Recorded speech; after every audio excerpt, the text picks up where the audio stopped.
नमस्ते बच्चों। तो हमारा नेक्स्ट टॉपिक है फेमाइन। अब फेमाइन देखिए अब सबसे पहले आपको एक बात समझना है। यहाँ पे कौन सी बात समझना है? देखिए ये जो चैप्टर है ना, ये चैप्टर हमें जो है वो ज़्यादा सोचना है, पढ़ना तो है और ज़्यादा सोचना है कि फेमाइन जो होता है। सबसे पहले अगर हम बात करें, देखिए ये थ्योरेटिकल पार्ट है और थ्योरेटिकल पार्ट को हमें जो है वो पॉइंट्स निकालना बहुत इंपॉर्टेंट होता है। हर चीज़ के ऐसे पॉइंट्स निकालना, ये आदत जो है वो आपको डालनी पड़ेगी कि पॉइंट्स निकालना। अगर आप ऐसा थ्योरेटिकल ऐसा पढ़ोगे तो एग्जाम के वक्त आपको याद नहीं आएगा, पर जब हम किसी चीज़ के पॉइंट्स निकालते हैं तो आपको जो है वो याद आने के लिए वो फट से याद आ जाता है, समझ में आ जाता है। तो जैसे कॉजेस ऑफ फेमाइन क्या है, तो मैंने ऐसे पॉइंट्स निकाले, तो ऐसे पूरे पॉइंट जो है वो आपको यहाँ पे निकालना है, खुद प्रैक्टिस करना है और उसको सोचना है। सोचने से क्या होगा, जैसे आप सोचोगे कि भाई फेमाइन जो होता है, दुष्काल हम जिसको बोलते हैं, तो वो होता क्यों है, तो सबसे पहले थोड़ा 10-15 मिनट उसको सोचना कि क्या क्या रीजंस हो सकते हैं, क्या चीजें हो सकती है, किसको बोला जा सकता है।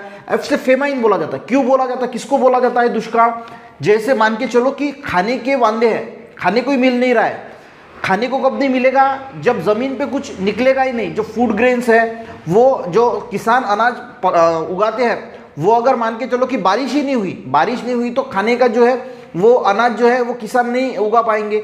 और जो पानी है, मान के चलो कि पानी ही नहीं आया, किसी साल मान के चलो कि पानी का बहुत ज़्यादा यानी रेनफॉल ही नहीं हुआ, तो पीने का पानी जो है वो कम हो जाएगा। आपने देखा होगा कि समर के महीने में लोगों की जो कुआं होता है, कुआं जो है उसमें का पानी खत्म हो जाता है, बोर्स में पानी खत्म हो जाता है। अगर ऐसी कंडीशन आ गई तो ऐसी कंडीशन में क्या होगा, पीने को पानी नहीं मिलेगा, खाने को अनाज नहीं मिलेगा, तो ऐसे इसको क्या बोला जाता है, फेमाइन बोला जाता है।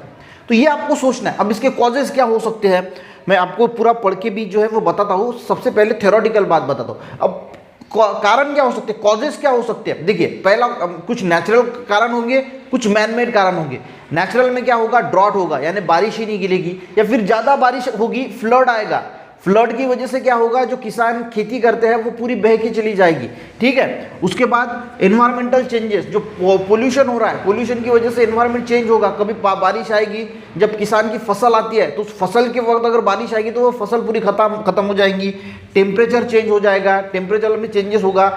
जो स्टॉर्म होता है, वादळ आता है, उसकी वजह से जो है वो अनाज खत्म हो सकता है। कुछ मैनमेड अगर रीजंस की अगर हम बात करें तो वॉर, अगर मान के चलो कि दो देशों में अगर वॉर हो गया तो पूरा खत्म हो जाएगा, उसकी वजह से खाने को नहीं मिलेगा, पानी की भी जो है वो स्कैरिसिटी आ सकती है। इंटरनल अनरेस्ट, हमें आपको पता होगा कि एक देश दूसरे देश से कुछ सामान बुलाता है या फिर भेजता है, अगर दो देशों के बीच में अगर अच्छे संबंध नहीं रहे तो आयात जो इंपोर्ट एंड एक्सपोर्ट होता है वो जो है वो खत्म हो जाएगा। ट्रांसपोर्ट अगर नहीं है, एक जगह से दूसरी जगह जाने के लिए ट्रांसपोर्ट के साधन अगर अवेलेबल नहीं है, अगर अच्छे रास्ते नहीं है, उसकी वजह से एक जगह पे जो अनाज उगेगा तो, या फिर पानी, आपने देखा होगा कि पानी भी टैंकर से जो है वो एक जगह से दूसरी जगह पे लेके जाते हैं, तो वो जो है अगर ट्रांसपोर्ट की अच्छी सुविधा नहीं है तो वो भी दिक्कत आएगी। अनकंट्रोल पॉपुलेशन, यानी जो पॉपुलेशन बढ़ रही है, लोक संख्या जो बढ़ रही है, उसकी वजह से क्या होता है, खाना ज़्यादा लगता है, पानी की जो है वो यूटिलाइजेशन ज़्यादा होता है। तो ऐसे कंडीशन में जो है वो ड्रॉट जो है वो क्रिएट हो सकता है, ठीक है। सूखा जो हम बोलते हैं, जो खाने को नहीं मिलता, पानी नहीं आता तो उसको सूखा बोलते हैं, ठीक है। तो वो जो है वो होने की संभावना है। तो ये थ्योरेटिकल पार्ट है बच्चों। थ्योरेटिकल पार्ट के आपको पॉइंट्स निकालना है, तभी जैसे मैंने ऐसे पॉइंट्स निकाले ना, वैसे आपको पॉइंट्स निकालने होंगे और ये पॉइंट जो है वो बार बार देखने पड़ेंगे, लिख के देखने पड़ेंगे, तब जाके आपको, और सोचना पड़ेगा। जितना ज़्यादा सोचोगे उतना ज़्यादा आपको याद रहने के लिए मदद होगी। फेमाइन को देखते हैं। The condition that arise due to the long term and severe scarcity of food.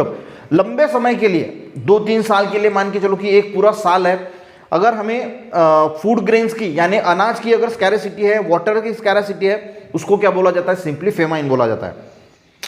Famine can be very severe, वो बहुत डेंजर भी हो सकता है। Although the main causes of famine is natural phenomena, ज़्यादा से ज़्यादा हमें नेचुरल फेनोमेना देखने को मिलता है, जैसे अर्थक्वेक आ गया, फ्लड हो गई, टेम्परेचर चेंजेस हो गया, स्टॉर्म हो गया, ठीक है। Is created by some human activity, और हमने ह्यूमन एक्टिविटी के बारे में भी देखा कि क्या होता है। थिंक, आपको सोचना है, what would happen if no food were grown during the whole 1 year. अगर 1 साल तक अनाज ही नहीं उगा तो क्या होगा, खाने के लिए अनाज नहीं मिलेगा, जो स्टोरेज है उसके रेट बढ़ जाएंगे, जो गरीब लोग हैं उसके पास पैसा नहीं होगा तो वो भूखमरी आ जाएगी, तो बहुत ज़्यादा दिक्कत हो जाएगी, ठीक है। अब कॉजेस क्या है, तो कॉजेस में मैंने कुछ कॉजेस निकाले हैं, बाकी के कॉजेस जो है वो आपको निकालना है पढ़ के कि क्या क्या जो है वो कॉजेस है। कॉजेस यानी कारण क्या है, फेमाइन यानी जो दुष्काल गिरता है उसका कारण क्या है। तो पहला है ड्रॉट, यानी सूखा, बारिश ही नहीं हुई, या फिर हेवी रेन्स हुआ, उसकी वजह से क्या आएगी, फ्लड आएगी। Crops getting wash away and damage in the flood, flood की वजह से क्रॉप जो है वो बह के चले जाएंगे। एनवायरमेंटल चेंजेस यानी टेम्परेचर चेंज हो जाएगा, या एनवायरमेंट में जो पोल्यूशन बढ़ रहा है उसकी वजह से कभी भी बारिश आएगी, कभी ज़्यादा जो है वो ठंड गिरेगी। तो ऐसा जो एनवायरमेंटल चेंजेस होते हैं ये क्यों हो रहा है, हमारी वजह से हो रहा है। इंडस्ट्रियलाइजेशन बढ़ गया, पॉपुलेशन बढ़ गया, पोल्यूशन बढ़ गया, ये सारी चीज़ें जो है वो एनवायरमेंटल चेंजेस के लिए रिस्पॉन्सिबल है। सच एज एनवायरमेंटल चेंजेस यहाँ पे दिया है, देखिए such as a temperature change, storm हो जाएगा, कोल्ड वेव्स आएगी यानी ठंडी की लहर आएगी, या फिर फॉग की वजह से भी जो है वो फसल खराब हो जाती है। Damage of crop by animals, देखिए माइस है, रैट्स है, ये क्या करते हैं फसल की पूरी जो है वो वाट लगा देते हैं, तो डैमेज हो जाता है। अटैक ऑफ पेस्ट यानी लोकस्ट, जो आपने देखा होगा पिछले साल एक न्यूज़ आई थी कि उसको क्या बोला जाता है, ढिंडा के ऐसा कुछ बोला जाता है, वो आते हैं और पूरी फसल खराब कर देते हैं। तो जो पेस्ट होते हैं, कीटाणु होते हैं, वो लोकस्ट और डिसीज ऑफ क्रॉप में डिसीज होते हैं। तो ये पॉइंट आपको निकालना पड़ेगा बच्चों, ये जो मैं पढ़ रहा हूँ ना, ऐसा पढ़ोगे तो याद नहीं आएगा, पॉइंट्स निकालना, और पॉइंट्स निकाल के जो है मैंने 4-5 पॉइंट आपको निकाल के दिए हैं, बाकी के आपको जो है वो इसमें ऐड कर देना है, ठीक है। तो ये जो है वो अर्थक्वेक है, नेचुरल कैलामिटी है, अर्थक्वेक है, सुनामी है, ये सारे फेमाइन के लिए जो है वो रिस्पॉन्सिबल होते हैं। अब मैनमेड क्या है, वॉर है, इंटरनल अनरेस्ट, मैंने आपको बताया कि दो देशों के बीच में अगर अच्छे तो इंपोर्ट एक्सपोर्ट नहीं होगा, ऑब्सेंस ऑफ ट्रांसपोर्ट नहीं होगा, ट्रांसपोर्ट के रूट्स नहीं होंगे, अनकंट्रोल पॉपुलेशन है, तो ये मैनमेड कॉजेस है। तो समझ में आ गया कॉजेस क्या है, एक नेचुरल में आपको लिखना है और एक मैनमेड में लिखना है। मैनमेड यानी जो मानव निर्मित है, हमारी वजह से हो रहा है, और नेचुरल तो अर्थक्वेक है, या फिर सुनामी है, या फिर ज़्यादा फ्लड है, या हेवी रेनफॉल है, पानी ही नहीं गिर रहा, इसमें भी हमारा रोल जरूर है, पर ये नेचुरल हम इसमें ये करते हैं, ठीक है। There are record of loss of life cause by severe famine in various part of world, तो ये रिकॉर्ड किया गया है। देखिए इंडिया में भी आया था 1943 में, इंडिया और चाइना में जो है वो ज़्यादा अफेक्टेड देखने को मिलता है क्योंकि यहाँ पे पॉपुलेशन ज़्यादा है। हाँ आगे देखेंगे, Asia has turn out the most famine affected continent of the world, Asia जो है वो पूरे दुनिया में सबसे ज़्यादा स्कैरेसिटी जो फेमाइन है वो हमें देखने को मिलता है। क्यों देखने को मिलता है, क्योंकि यहाँ की पॉपुलेशन ज़्यादा है, चाइना की भी ज़्यादा है और इंडिया की भी ज़्यादा है, इसकी वजह से खाने का फूड जो है उसकी स्कैरेसिटी हो जाती है, पीने का पानी जो है उसकी स्कैरेसिटी हो जाती है, क्योंकि पॉपुलेशन ज़्यादा है। जितना ज़्यादा पॉपुलेशन रहेगा उतना ज़्यादा यूटिलाइजेशन रहेगा। अब majority of famine occur in drought prone flood affected area region, जहाँ पे ज़्यादा सूखा गिर जाता है, सूखा यानी पानी ही नहीं गिरेगा, वहाँ पे वो चीज़ हो जाती है फेमाइन, या फिर ज़्यादा पानी गिरेगा वहाँ पे हमें देखने को मिलता है। Among the most dreadful famine that occur in the world are famine that affect India and China, तो इंडिया और चाइना को इन्होंने ज़्यादा से ज़्यादा अफेक्ट किया है।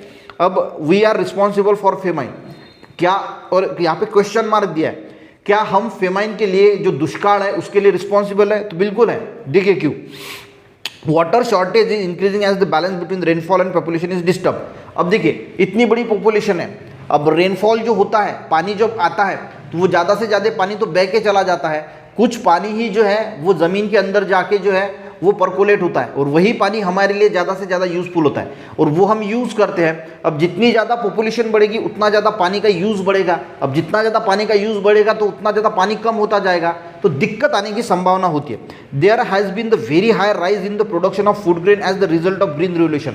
अब ग्रीन रिवोल्यूशन, हरित क्रांति, पहले क्या होता था, अगर मान के चलो कि कोई खेती करता था किसान, तो जो फूड वो ज़मीन में डालता था वो होता था, वो अपना सिंपल फूड होता था जिसको हम मराठी में गावरानी बोलते थे। अगर मान के चलो कि ये 1 kg अगर बोया तो उसमें से मान के चलो कि ये 500 kg का प्रोडक्शन देता था। पर हरित क्रांति आई, ग्रीन रिवोल्यूशन आया। ग्रीन रिवोल्यूशन का मीनिंग क्या होता है, ऐसे सीड लैब में बनाए गए, ऐसी जो साइंटिस्ट ने ऐसे सीड बनाए जो अगर आप 1 kg बोगे, एग्जाम्पल दे रहा हूँ, तो ये आपको 5000 kg देगा, तो 10 गुना ये बढ़ गया। तो इसकी वजह से, हरित क्रांति की वजह से जो फूड स्कैरेसिटीज थी वो जो है वो कम हो गई, यानी फूड ग्रेन्स की प्रोडक्शन ज़्यादा हो गई तो उसकी जो है वो स्कैरेसिटी कम हो गई।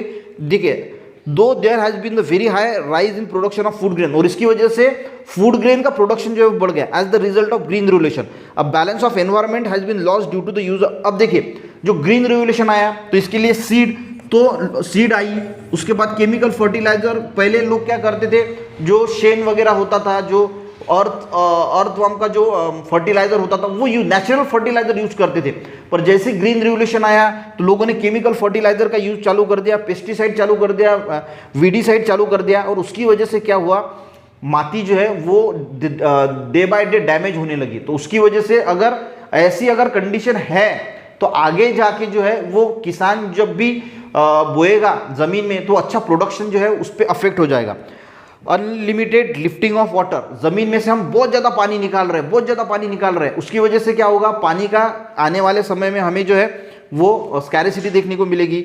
लैंड का इरोजन हो रहा है, बहुत ज्यादा बारिश होने की वजह से एनवायरमेंटल चेंजेस हो रहे हैं। आपने देखा होगा कि किसी भी मौसम में भी बारिश हो रही है, किसी भी मौसम में मौसम पूरा चेंज हो रहा है, उसकी वजह से क्या होता है, बारिश होगी तो लैंड का इरोजन होगा, जो फर्टाइल सॉइल है वो बह के चली जाएगी और वाटर का हम जो है वो मिसयूज कर रहे हैं। देखिए इसके पॉइंट्स आपको निकालना है और पॉइंट्स निकालना है और उसको पॉइंट को एक याद रख के फिर आपको एग्जाम में खुद की भाषा में उसको एक्सप्लेन करके लिखना है। ऐसा नहीं कि जैसे बुक में दिया है वैसे लिखना है, अपनी ओन भाषा में जो है इंग्लिश में उसको लिखने की कोशिश करना चाहिए।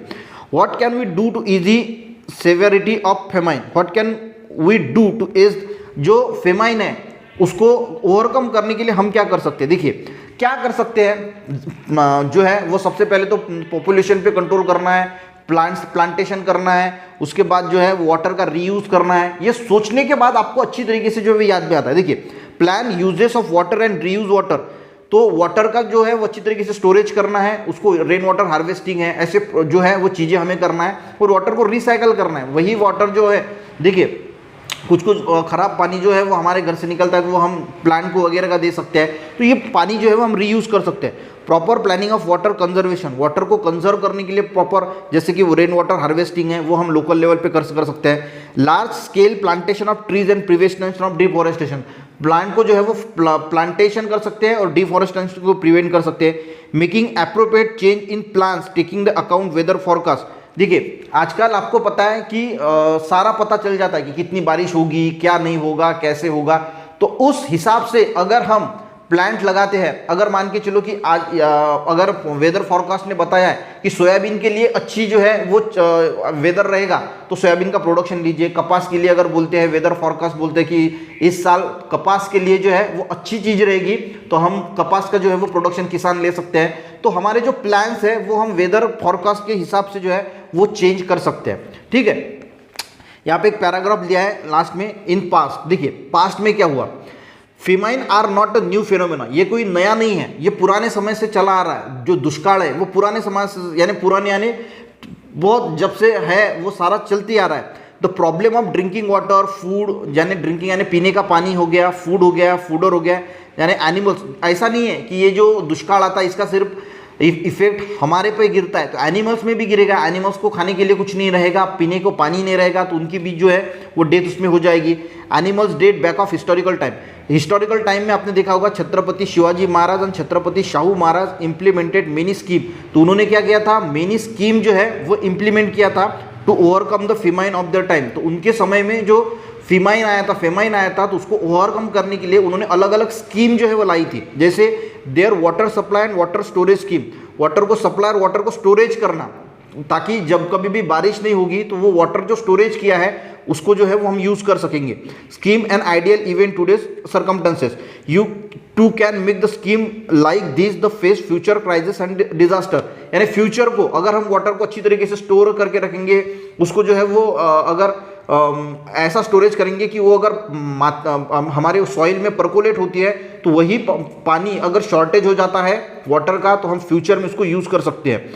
विच will be use not only there own life in future but also the society at large, यानी वही। ठीक है, Malik Ambar implement the canal schemes, canal scheme जो है वो अभी भी हमें देखने को मिलती है। Drinking water in Aurangabad it exist today in, तो अभी भी हमें कैनल सिस्टम देखने को मिलती है जिसकी वजह से हम पीने का पानी बहुत सारे लोगों को जो है वो मिल जाता है। तो कंसेप्ट तो आपको समझ में आ गया, ये थ्योरेटिकल पार्ट है बच्चों। तो आपके हिसाब से आपको जो है इसके पॉइंट्स निकालना है कि कॉजेस क्या है, हम कैसे उसको ओवरकम कर सकते हैं और भी क्या क्या चीजें जिसमें, तो पॉइंट्स निकालना होता क्या है कि ये थ्योरेटिकल पार्ट है, एक बार पढ़ लेना, उसके बाद पॉइंट जो है वो ऐसे पॉइंट जो है वो रट्टा मार के या फिर बार बार उसको लिख के याद कर लेना। ठीक है, ये याद कर लिए पॉइंट्स और उसके बाद पढ़ने के और पॉइंट्स में क्या हो जाता है, जब एग्जाम में आएगा तो आपने जो ये है तो ड्रॉट के बारे में आप 2-4 लाइन लिख सकते हैं। हेवी रेनफॉल फ्लड जो है इसके बारे में 2-4 लाइन लिख सकते हैं। तो ऐसा अगर लिखोगे तो एग्जाम में आपको अच्छे मार्क्स भी आएंगे और सब कुछ ठीक हो जाएगा, आपको समझ में भी आएगा। तो पॉइंट्स निकालना बहुत इंपॉर्टेंट है, क्योंकि थ्योरेटिकल पार्ट जब भी हम पढ़ते हैं तो पढ़ने के वक्त हमें समझ में जरूर आता है पर वो याद नहीं रहता। अगर मैं आपको कॉजेस पूछूंगा, अगर आपने पॉइंट्स निकालने हैं ना तो पॉइंट बराबर आपको याद आते हैं। ऐसा थ्योरेटिकल पढ़ोगे तो आपको याद नहीं आएगा। एक बुक बनाना स्पेशल और उसमें पॉइंट्स वगैरह जो है वो हर इसके लिखने की कोशिश करना, ताकि एग्जाम के वक्त आपको कोई तकलीफ ना हो। ठीक है, तो फेमाइन आपको अगर अच्छी तरीके से समझ में अगर आ गया है तो नेक्स्ट जो क्लाउड बर्स्ट है वो हम नेक्स्ट लेक्चर में जो है वो समझने की कोशिश करेंगे। आज का वीडियो अच्छा लगा तो एक लाइक जरूर करना, अपने दोस्तों को भी शेयर करना, चैनल पे नए जरूर सब्सक्राइब करना। मिलते हैं नेक्स्ट वीडियो में, तब तक के लिए जय हिंद।